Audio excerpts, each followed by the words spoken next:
Hello again, and thank you, Larry. Oh, And so, in preparing for today's lesson, I used a few different approaches in creating the title. I thought about exploring the Lord's Prayer, expanding the Lord's Prayer, delving into the Lord's Prayer, understanding. All good, but not really where I wanted to go or felt that I was going with this lesson. And I eventually settled upon let's play with the Lord's Prayer. Let's play with the Lord's Prayer. Blasphemy, some might say. Blasphemer, some might call me. Well, blasphemy is the act of offense, of speaking sacrilegiously about God or sacred things. In a religious sense, it refers to a great disrespect, a disrespect shown to God or something holy, insulting something sacred. Well, before we get too carried away, let's talk about the Lord's Prayer, also referred to as Our Father.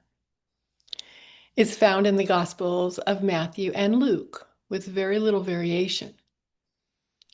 And that makes sense since both the Gospel of Luke and the Gospel of Matthew were both written around the year 80 of our Common Era. And were both drawn from oral tradition and possibly from other written sources. The Gospel of Mark, however, which was written approximately 10 years earlier, does not include this reference to a specifically worded prayer. So it's wise for us to remember that no one followed Jesus around and documented his words. Very few of the followers of Jesus could write. It's wise also to remember that Jesus died in the year 33 of our Common Era. And so 47 years later, his example of prayer was documented. 47 years later. So those of you who have taken one of my classes, Jesus Teachings, have heard this before. We cannot know ipsissima verba, the very words of Jesus, the actual utterances that Jesus spoke. We cannot know the words verbatim. It's just not possible. We can and we feel in our hearts, ipsissima vox, the very voice of Jesus, the underlying message of his actions and the way he lived his life. Now, the canonical Gospels contain the very voice of Jesus, but not the actual very words, not the exact meaning.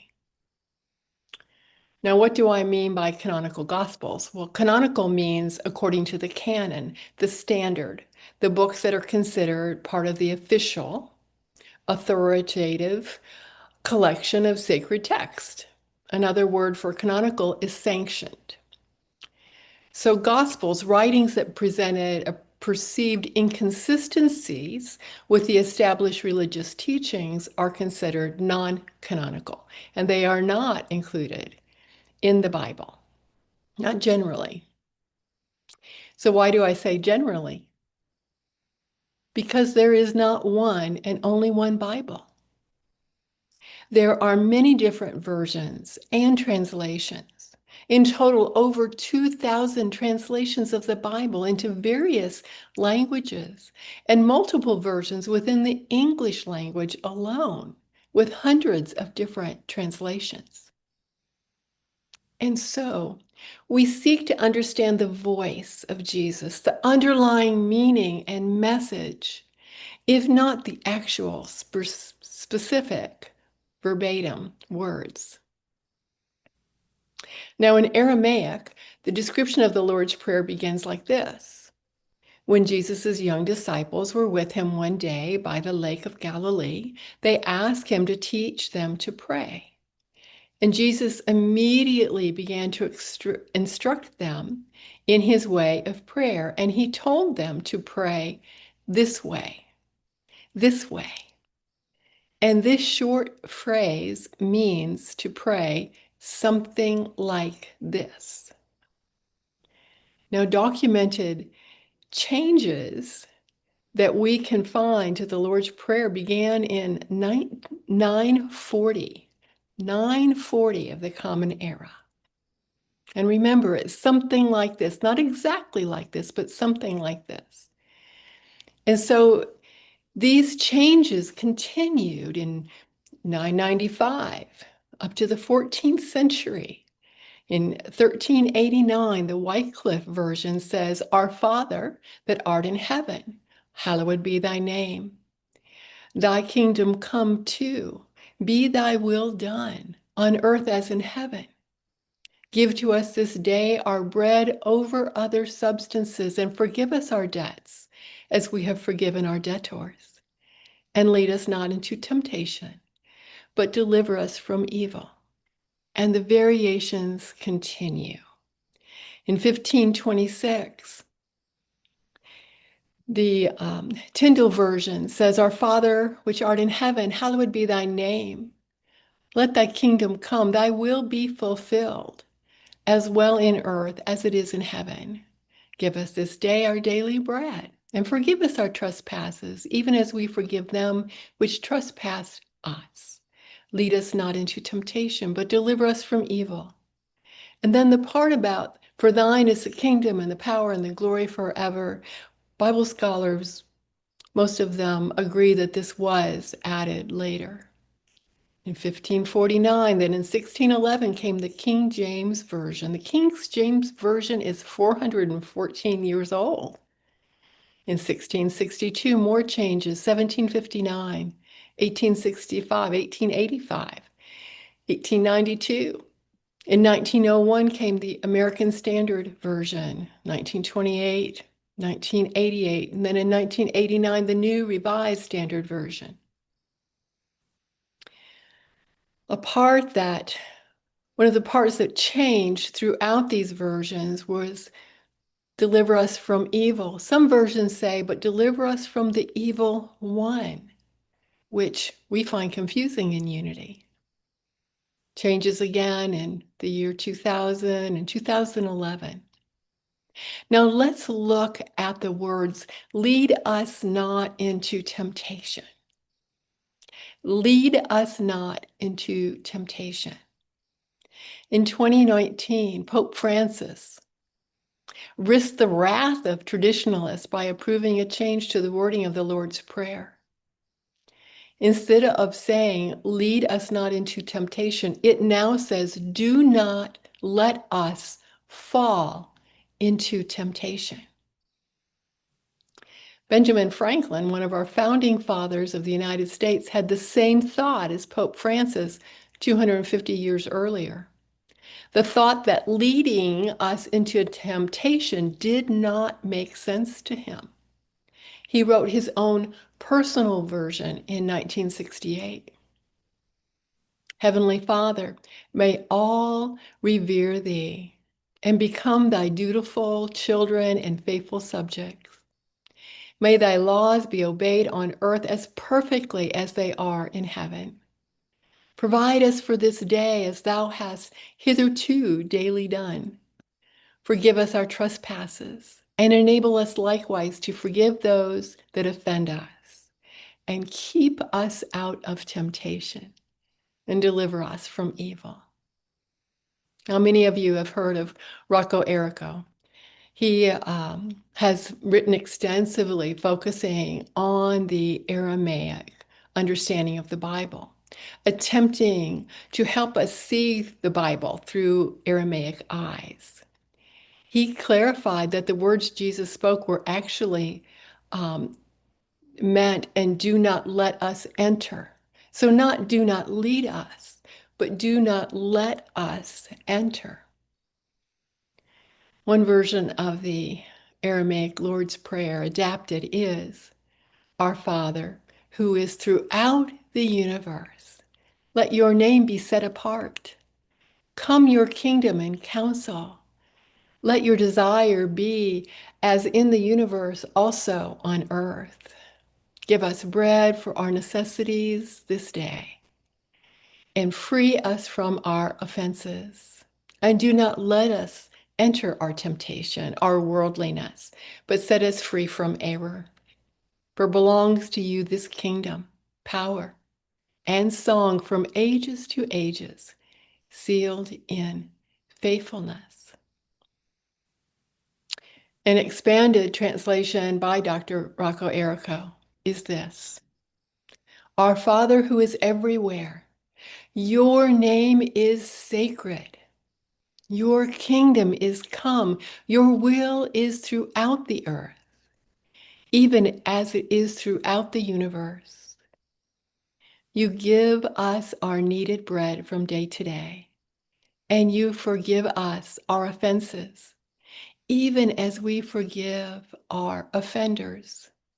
And you let us not enter into materialism, but you separate us from error, because yours is the kingdom, the power, and the song and the praise from all ages, throughout the ages. One approach to looking at the Lord's Prayer is Unity's approach, and that is metaphysical interpretation. And there is no one right, only metaphysical interpretation, but I will share with you one of them. Our Father, the infinite wealth of the Lord's Prayer may be condensed into these two words: as in heaven, so on earth. This is an acknowledgement that the will of the infinite prevails in the realm of divine mind, and that it can be made to prevail in the physical and material realm also. Our daily bread includes all of our necessities, the satisfaction of all of our hungers, whether physical or mental or spiritual. As we also forgive, by extending forgiveness to others, we qualify ourselves to receive forgiveness, the forgiveness of our own shortcomings. Without a forgiving spirit, we cannot receive or accept forgiveness of our errors. Bring us not into temptation. Divine mind does not bring us into temptation, but the sense mind can and does. Remember, we are 100% human and 100% divine. So this prayer is a plea that divine mind may dominate our consciousness and wholly fill us. Now, Eric Butterworth was a legend and a spiritual icon in the Unity movement in the 40s, 50s, 60s, 70s, and beyond until his passing in 2003. His last church was one he led for approximately 40 years in New York City. His Sunday lessons were given at Carnegie Hall, Town Hall, and lastly, Avery Fisher Hall, where weekly attendance grew to several thousand. His radio program, Eric Butterworth Speaks, was broadcast for almost 40 years.